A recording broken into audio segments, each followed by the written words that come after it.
They had, I think, 10 interviews with McCarthy, but most of those were prior to my coming in 56. I think we interviewed him once, possibly twice, after I was there, but he died in 57, I think. And so I saw him, but I didn't get a real personal feel, but I know that he was a very controversial personality, of course, and big television news whenever he appeared.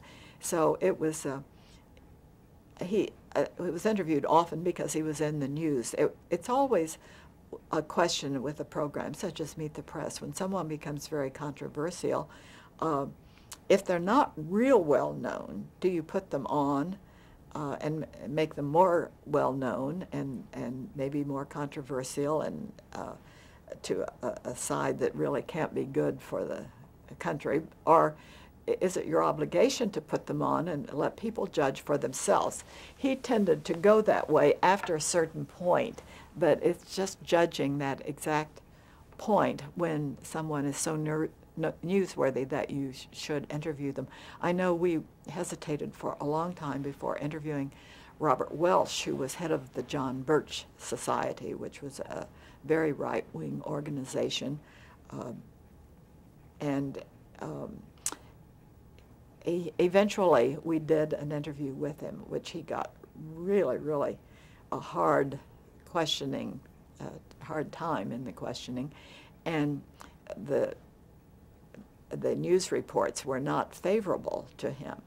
But he wrote a letter later and said, I appreciated the opportunity to be heard, and I've always felt if you can't stand the heat, don't go into the kitchen. And we did a second interview with him later. He was willing to go on. And there were people who felt that way.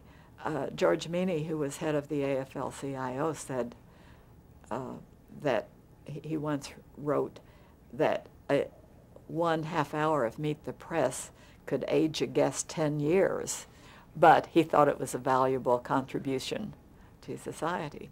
So, and there were a number of people who went on because of that, which is the great contribution of even today of public officials going on when they know they're going to have a hard time. It serves their purpose often, but the basic purpose should be for the audience to, and Spivak strongly felt that it was up to the viewers to make up their own mind, that he should ask the questions that people on the other side of opinion from the guest would ask.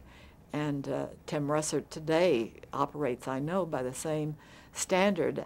He said he talked with Spivak after he came on to Meet the Press as the regular moderator questioner, and he said Spivak told him to find out everything you can about the guest's views and then take the other side. And I think that has been the success of for the most part, of the shows, and certainly those two men who strongly believed in it.